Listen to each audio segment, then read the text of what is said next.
Séance d'échange des membres de la coordination communale de campagne de l'Union progressiste avec les enseignants de la maternelle, du primaire et du secondaire de la commune d'Alada, réunis au sein du cercle d'action des enseignants engagés pour la victoire du duo Talon-Talata, soutenu par les élèves et les membres des bureaux d'association des parents d'élèves.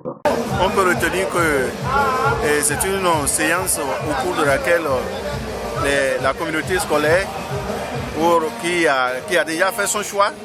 a voulu avoir beaucoup plus d'âme pour aller sur le terrain pour faire la conquête de ceux qui restent toujours à la traîne jusqu'à l'heure actuelle. Nous sommes toujours dans la perspective d'augmenter notre score pour le 11 avril prochain. On peut tous mettre dans la mémoire collective ce qui a été fait en 5 ans dans le département de la Gambie. Et en général, et dans la commune d'Alada. Si vous prenez les infrastructures qui ont été construites, nous allons par exemple prendre le sujet de rencontrer les jeunes de la commune d'Alada, la communauté scolaire de la commune d'Alada aujourd'hui, juste pour leur montrer tout ce que le gouvernement a pu faire déjà pour nous et tout ce qu'il projette faire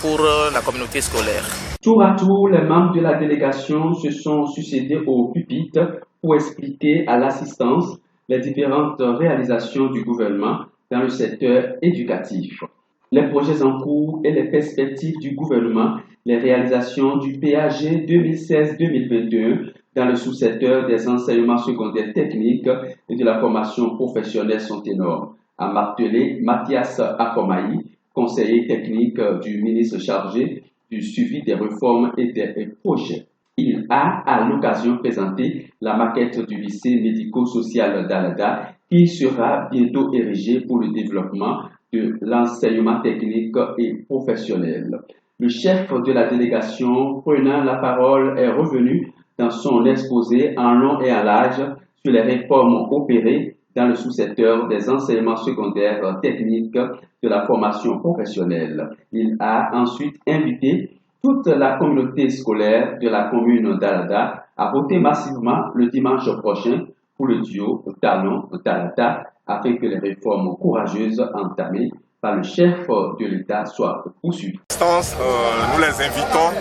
à voter massivement pour le chef de l'État parce qu'il ne faut pas qu'on arrête la dynamique. Et les enseignants l'amélioration des conditions de vie de l'enseignement constitue une préoccupation pour le chef de l'État.